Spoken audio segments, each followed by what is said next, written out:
Marsikalo kile mugani shegi san ba fila ni mugan ani nani ni o bɛnna sunkalo kile 18 doma. Sunkalo bɛ kalo barikama ye kalo min ni alisilamɛ diinɛ tigilamaw bi fara ɲɔgɔn kan ni ka jɛ ka sun tigɛ ɲɔgɔn fɛ a caman na. O hukumu kɔnɔna la an ka dɔnkilidala denmisɛn min bɛ yen nɔ n'ale bɛ wele ko Sedusi ale ye wele lase a teriw n'a jɛɲɔgɔnw ma u ka jɛ ka na sun ni ka o tigɛ ɲɔgɔn fɛ. Seydou, bonsoir. Bonsoir, ça va? Non, ça va donne. Ouais. Et en tant que jeune artiste, à quel âge tu m'as dit que organisé?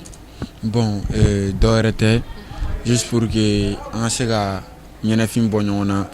ali wakati la mwakli tala mamna a vu parce que ni a jatemne ni moment nous na baby kasu moko date pmala et tout donc bon en chite nyonga quoi. T'as vu un chite gagnon donc je me suis dit mon ante fait no game ma to am bebse ga sigi yoro kili am bebse ga dugun ngam ngel ngona to gomna donc bo initiative nana teni et on format c'est pour ça a décidé ka ketan ka bela jelenguli ma OK anya yi artiste dama be no invité et les autres artistes non bon on sera ka minu wule nyolu de wule ni nkola me se ga foninte sirgo ngani ni me slamé a era de concerné ni me ala ko era de concerné ni me benin kelen de fo donc hypocrisie attaque non jugo attaque non munu sera non c'est pas que mo ma wele munu sera non ipta soro olu les chances soro kana soit ipta soro anogara ole bulu kana tu ga cha 600 bebe sungalo ko don be ti ga cha quoi ima donc bon jiginante mo ko shila sungalo ko ga gelen toro donc ama jigi mo ko shila munu nana me bela jelen fo munu yere masega na nega folu be bela jelen. OK on peut faire tes projets à venir. Bon projet ba DNB non concert bien le 10 mai concert bien kan aminga CCB là et attirer 10 000 20 000 bon no temena amno concert nga sandam ne folo donc sami c'est a kuncha roma wakati wasoro malo yo ko reme ko na la sona ko be farala la nala ko mimeke wakati no be ke John Dan puma de nga be ke atike o be ala bolo yema donc bon iko ko sumolo men ko sumolo abe musaka ouais artiste seconde tomo tigla mo ko fen chama to ko ko sutika ko tita musaka ko musaka ko to di kan tama ba di non bon oui ala nyabe bela jelengani ala wa ala te donda mo ko jiango ne te sega minta ne re seru toronte ali nene kuma ke ali ne kuma bonda kono doro me fega ke ala barika la bi mo be mbulu munu mi sega wuli ku joka bege ka ban ne re bena baneni o mo be mbulu nga pare mo la tono mamtu no mo la ni chama Yusuf Touré faw be no OSD no bela jelembe no ta vu akacha ima donc bon ala kira barika la mo be no ne akeo ne ma akeo ne be fera ke abeke donc o te problème bay non njiki kain toro nko se me oro kain c'est bien merci ma jaran toro Ateru kɔfɛ fɛn min ye a jɛɲɔgɔn artisiw ye olu y'u hakilina fɔ Sedusi Aleka. Wele kam bɛ n bolo n bɛ maliyɛn cɛ muso denmisɛn mɔgɔkɔrɔba n bɛ bɛɛ lajɛlen fo ala k'an bɛn ni ɲɔgɔn caman minnu sera ka na minnu ma se ka na. Nin wagati na an nana Sedusi ka sutigɛ la. Bari i jɛɲɔgɔn don. Oui. Mun de b'i fɛ ka fɔ? Bon, ala n'ala kira barika la an bɛɛ content no i n'a fɔ a yɛrɛ initiative in ta cogo min na c'est très bien. An bɛɛ nana an sun tigɛ an dumunibaw kɛ seulement an bɛ ala de deli ala ka sara n'a ɲuman ye ala ka ko kɛ barika ko ye voilà ne bɛ se k'o dɔrɔn de fɔ voilà.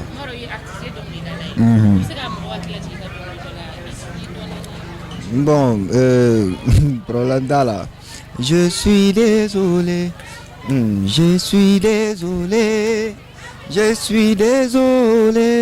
bébé yafanema o y'a fɔlɔ ye o diyara dɛ bon filanan everyday ninnu ni fɛn ninnu de m'an faamu an man jare everyday voilà all time a b'o position la